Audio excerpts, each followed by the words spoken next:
Bonjour.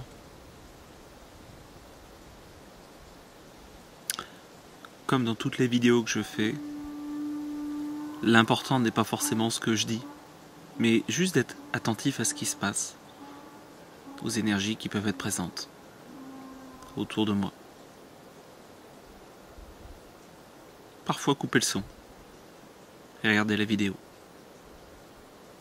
Ça passera pas par le mental? Non. C'est quoi le thème? Pas de thème.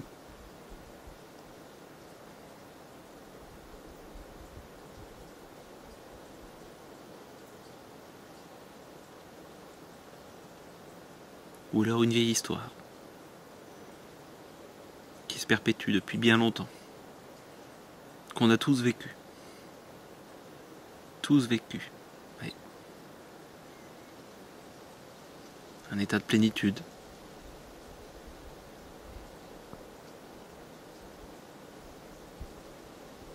Un état de plénitude et envie d'expérimenter. Quoi? Du plus dense. Du plus concret. La matière. La vie, quoi. Et alors? Et alors, au commencement,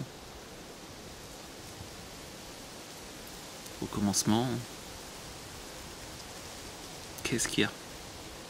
Bonne question. C'est pas le sujet.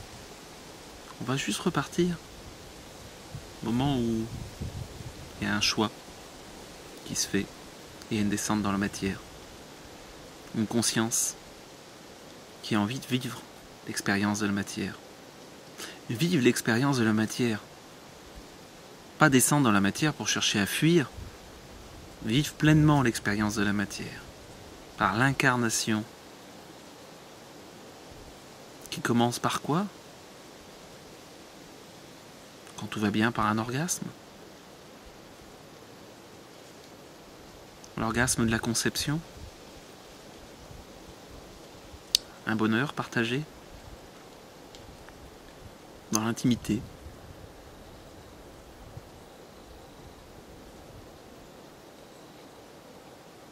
Être dans l'intime. Intimement lié à la matière. Et en même temps, quoi de plus spirituel, si on y prête attention? Quoi de plus transcendant?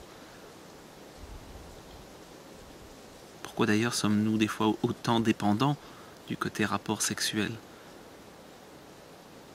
Peut-être simplement parce que cela nous ramène à un souvenir d'avant l'incarnation, un petit moment où plus de temps, plus d'espace. Le paradoxe, vivre pleinement dans la matière. Quoi de plus matériel qu'un rapport sexuel? Pour prendre conscience de ce qu'il y a au-delà.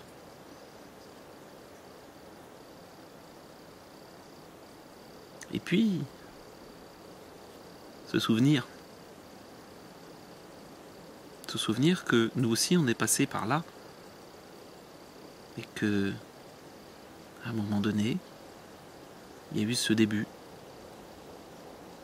de division, ce début de croissance sans limite, cette matière qui foisonne, cette matière qui grandit, cette matière qui a tout l'espace pour elle,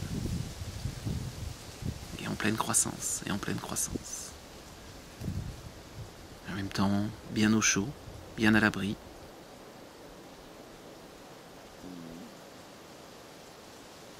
et puis qui prend de plus en plus d'espace. On appelle ça une grossesse? Une gestation. Ah. Puis cet enfant, ah oui, embryon, fœtus, enfant, homme. Et la conscience, elle vient quand? Et si elle était là avant même la conception? Souvenez-vous.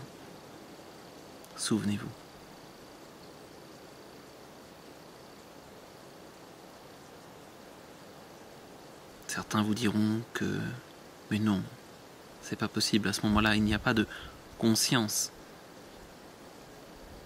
Il faut faire attention à la conscience. Et à la science tout court. Parce que si on enlève la science de la conscience, il ne reste plus grand-chose. Donc, simplement de se souvenir. Parfois, on peut tout à fait avoir accès à ces anciennes mémoires. D'ailleurs, le fait de suivre une grossesse, d'être attentif à ce qui se passe, quelque part, c'est notre incarnation qu'on peut rejouer et revivre en conscience cette fois-ci. Avec une conscience adulte. Oui. Comment on accompagne cette conscience sans limite qui choisit de venir dans ce corps? Bienveillance, amour. Quoi de plus, quoi de moins?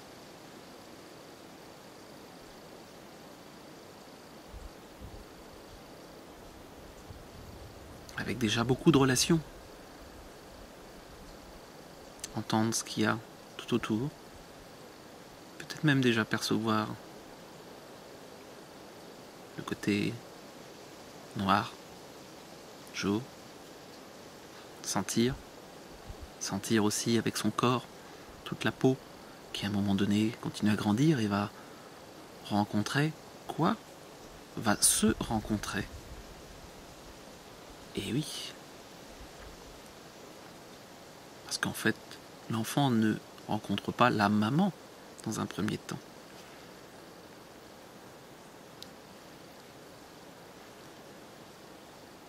Tout ce qui est placenta, c'est le bébé. Ce n'est pas la maman.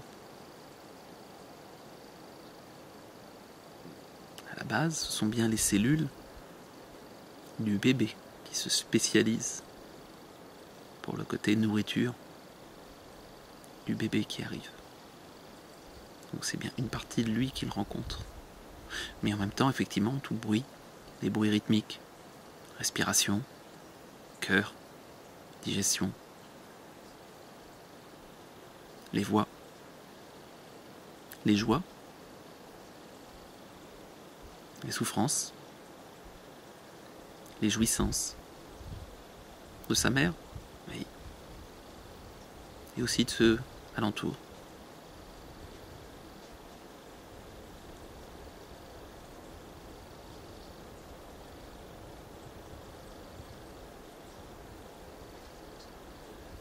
Et la mère dans tout ça.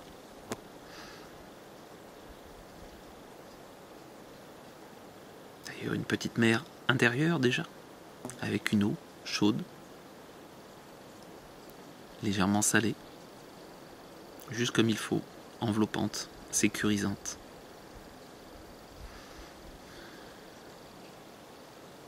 Accepter ce toucher initial, se toucher dans le ventre de la mère.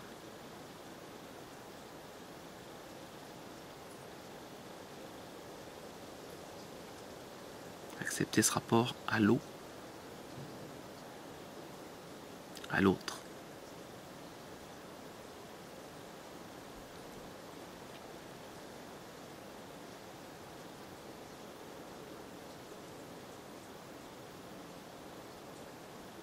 Après, il y a de grandes théories scientifiques, rigoureuses. Simplement d'être attentif, pleinement attentif à tout ce qui se vit, à tous les moments de cette grossesse qui avance. Cet enfant qui grandit, avec lequel on peut commencer d'ailleurs à rentrer en communication, de manière très concrète, en lui demandant par exemple de se déplacer. On est encore dans le ventre de la maman. Et on peut sentir. Bon, avant 3-4 mois, c'est difficile. Doucement, un petit déplacement.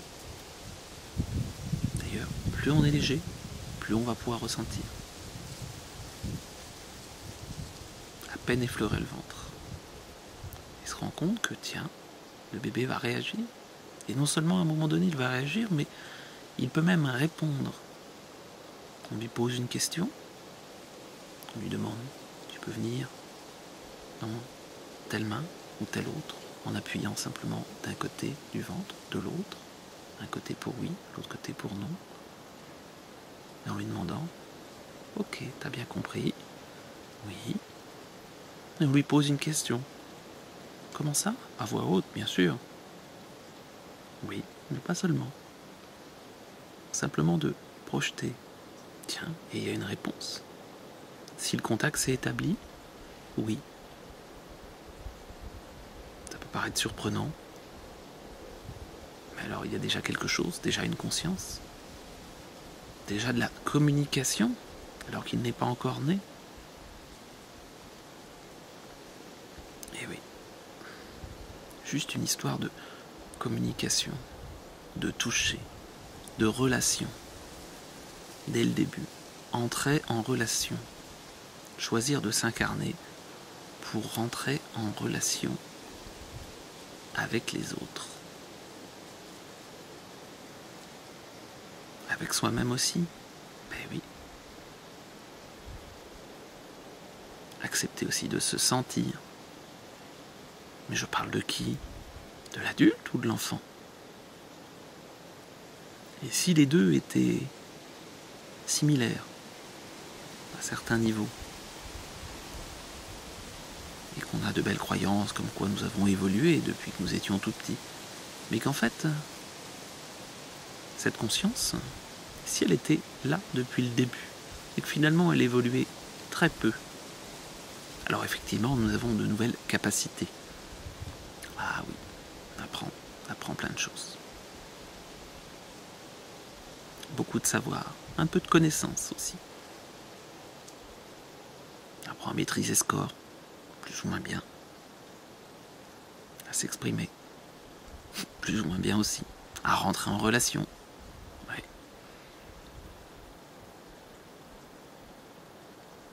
À parler d'amour. Qu'est-ce qu'il a besoin, cet enfant ? Accueilli avec soin.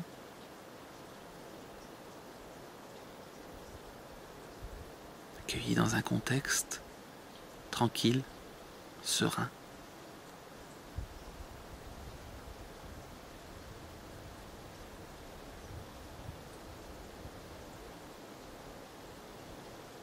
Si à un moment donné vous avez des souvenirs qui peuvent remonter de d'oppression,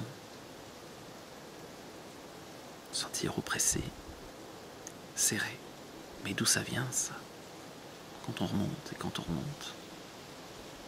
Et si ça revenait de la naissance, tout simplement, si c'était ça, cette oppression à un moment donné, cette force, cette puissance, je vais mourir, cette peur de la mort, une porte qui s'ouvre. D'un coup, alors que le temps était quelque peu arrêté à l'intérieur du ventre de la mère, là, on commence à prendre une dimension de temps, une dimension d'espace, tout vraiment se resserre. Et où le bébé aussi choisit de sortir. Maintenant, ok, je suis prêt. D'ailleurs, même les physiologistes le disent maintenant. C'est le bébé qui sécrète une substance qui va déclencher l'accouchement. Tiens. Alors c'est pas la maman qui pousse dehors. Une synergie. C'est le bon moment. Ok, je peux y aller, je suis prêt maintenant. Prêt à vivre une tempête. Tiens bon la barre. Accepter le passage. Accepter le resserrement. Et l'accompagner. Pas en lutte, pas contre, comme en mer. Si vous avez déjà navigué dans une mer très forte, si vous cherchez à aller contre, généralement, ça va casser. Non. Utilisez le vent, utilisez les vagues, utilisez les courants. tout en sachant où on veut aller. Et en prenant parfois un mouvement pour aller dans un sens, dans l'autre. D'être juste attentif. Quoi de plus naturel? Quoi de plus naturel et en même temps pour la maman, quoi de plus formaté? Comment ça doit se passer une naissance d'ailleurs? On fait une préparation à la naissance, bien sûr, parce qu'il faut se préparer. C'est quelque chose de très intellectuel. Il faut savoir, y compris dans la naissance naturelle. Ah, vous allez voir, ça va être merveilleux. Vous faites un beau projet de naissance, ça va se passer comme ça. Ouais, peut-être. Si d'un certain côté on pouvait laisser tomber ce côté, ça va se passer comme ça va se passer, oui. D'être ouvert à ce qui arrive, attentif. C'est pas simple dans un monde où beaucoup de choses sont formatées, prévues, programmées. D'ailleurs, normalement une naissance, dans beaucoup de cas maintenant, c'est programmé. Tel jour, à telle heure. S'il n'est pas sorti avant, de toute façon, on va le faire sortir. Et en même temps, parfois, accepter ce qui peut se passer. Accepter qu'une très belle naissance qu'on pouvait imaginer, même à la maison, dans un beau cadre, tranquille, puisse finir en césarienne. Oui. Et que ça peut être parfait. Et arriver à le vivre comme une perfection aussi, et pas comme un échec.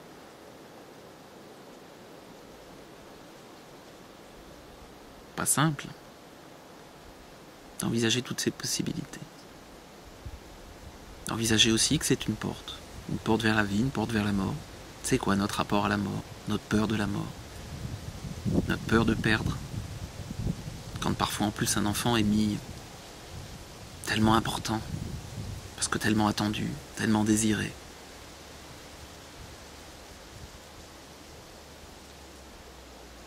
Compliqué tout ça.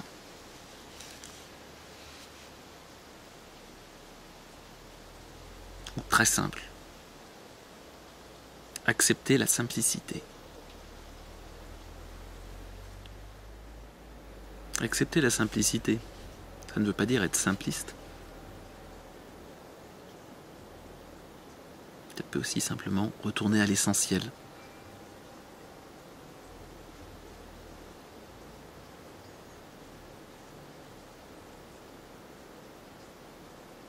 Se rendre compte aussi qu'on est en partie aussi des animaux, même pas en partie, complètement des animaux. Besoin de calme, besoin de tranquillité, de respect. Pas forcément d'être entouré de 15 millions de personnes. Pas forcément besoin d'être entouré du papa. Comment dire à l'autre que on peut avoir envie d'être seul dans un moment où on ne veut pas le dire. Parce que déjà ailleurs, l'accouchement est aussi comme un rapport sexuel. Mais ce coup-ci, effectivement, il peut y avoir une notion d'orgasme, une notion purement sexuelle, mais qui se joue entre la femme et l'enfant.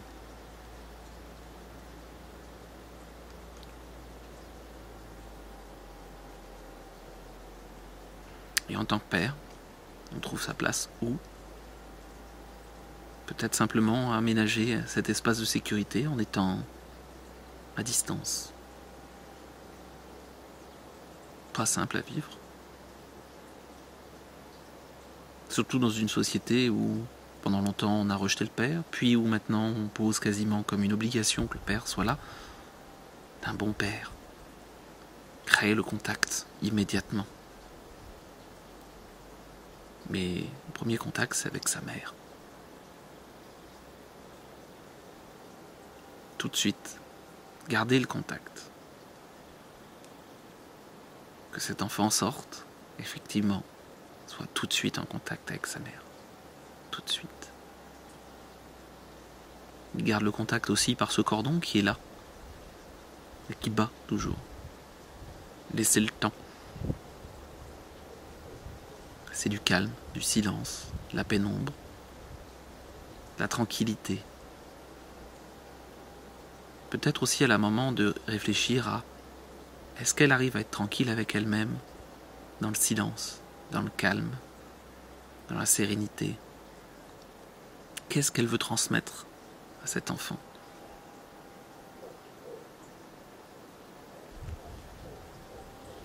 Effectivement, elle est devenue mère. Passée de femme à mère.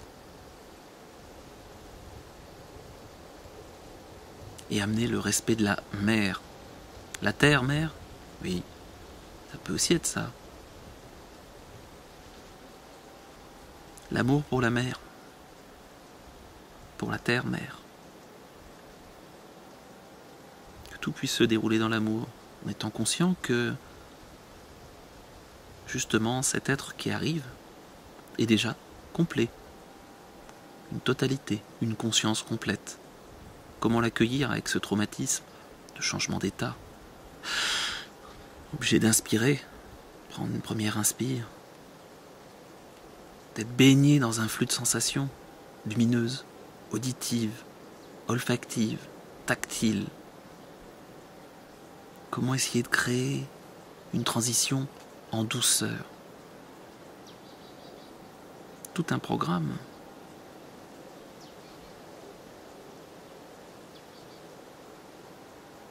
Se rendre compte de cet océan de sensations qui déferle d'un coup. Mais non, les bébés, bof. Ces petits animaux.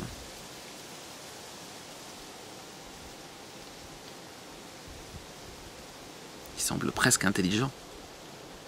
C'est une belle parole que j'avais entendue d'un médecin alternatif, on va dire. Intéressant. Ce n'était que ma fille qui n'avait que 1 an. Oh, vous savez, ces petits animaux, c'est intelligent. Ouais, c'est vrai, c'est intelligent. Ouais. On peut même rentrer beaucoup plus en contact qu'il ne pouvait l'imaginer. Mais bon, il a été aussi... Chacun est formaté. Donc comment nous, on réagit?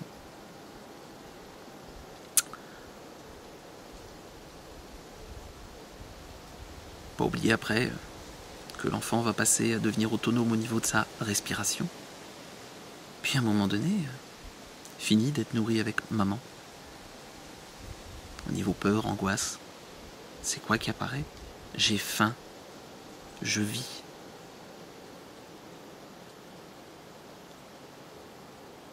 Une manière de se sentir vivre, j'ai faim. Faim de découvrir. Quand on a faim de quelque chose, faim de relation, faim de boire, de sentir, de toucher, de goûter le monde, de vivre pleinement cette expérience dans la matière.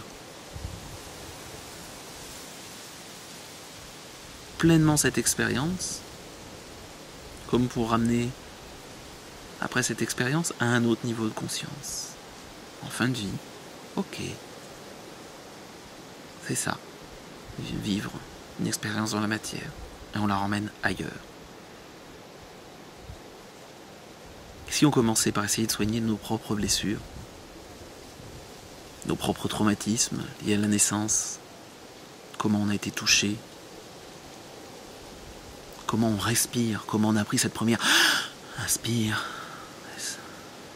comment on a pu être frappé à un moment donné. Et oui, on a une claque au bébé qui ne pleurait pas pour montrer qu'ils étaient bien vigoureux, parce qu'un bébé ça doit pleurer quand ça naît, ça doit crier. C'est bon pour lui. Ah bon? Bon, on commence à en revenir un petit peu de ça. Mais c'est encore un bébé qui ne pleurerait pas, ou très peu. Pas beaucoup de cris. Juste dans la sensation. Ça existe, oui. Ça existe. Est-ce qu'on est prêt à le vivre? Pour son enfant. Et à un moment donné, est-ce qu'on est prêt à aller guérir nos blessures?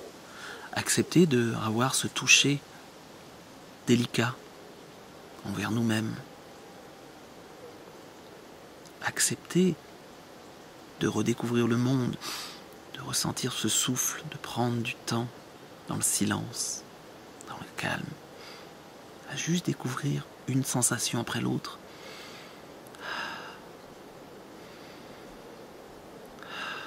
La sensation de l'inspire, de l'expire, puis doucement, doucement d'accepter de se toucher, découvrir le monde,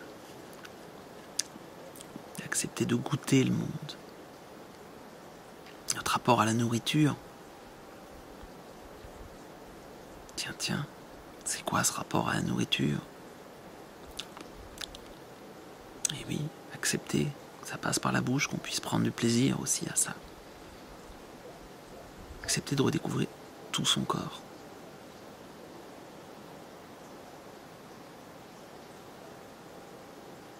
Prendre conscience de ses sensations. De la digestion. De l'excrétion. Pipi, caca. Oui, pipi, caca. Digérer le monde. Et redonner à l'extérieur ce dont nous n'avons pas besoin. C'est un cadeau aussi. Un cadeau de vie pour une grande chaîne qui va se nourrir de ces déchets. Comme nous nous nourrissons de déchets à un certain niveau. Un des plus gros déchets d'ailleurs qui était un poison il y a bien longtemps, quand les océans ont été surchargés de vie. Ces océans ont dégagé un poison violent qui brûlait tout. Ce poison, ça s'appelait, et ça s'appelle toujours, l'oxygène. Comment un déchet qui a quasiment rayé de la carte tout un tas de formes de vie nous permet là, maintenant, de vivre.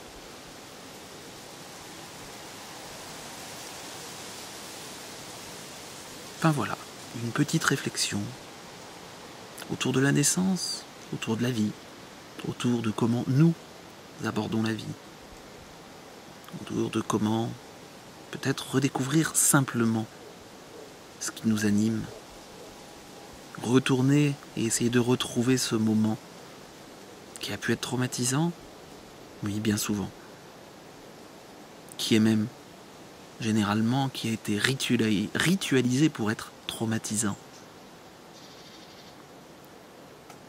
On met de l'espace avec la mer, attention, pas de colostrum, pas bon, dégoûtant. Ah oui, ça a été pendant longtemps présent. Une manière de détacher l'enfant, de créer de l'insécurité, d'empêcher que l'amour s'installe. Et pourquoi ça? Pourquoi empêcher l'amour? Si on se remet dans un contexte de guerre économique, par exemple, ou de guerre, aller taper sur la tête du voisin, effectivement, préserver la tribu. Peut-être qu'il vaut mieux former des guerriers qui sont partis dans l'insécurité. Et généralement, l'insécurité, la réponse va être l'agression, que des hommes avec un grand H qui seraient vraiment dans l'amour dès le début. Tout un projet de société. Comment réapprendre l'amour? Et se rendre compte que simplement, c'est ça qui peut guider le monde. Parce que l'amour, ça veut dire l'amour pour tout ce qui vit, pour la terre-mère, pour les autres, pour soi-même. C'est-à-dire aussi le respect de tout ce qui vit, de cette planète, des autres, de soi-même. Tout un programme. Je vous souhaite une très belle journée. Et vous pouvez prendre du temps pour goûter, sentir, toucher le monde. N'importe quoi, c'est ce que je fais tout le temps. Ouais. Et d'y mettre un peu de conscience pour voir. Bonne journée.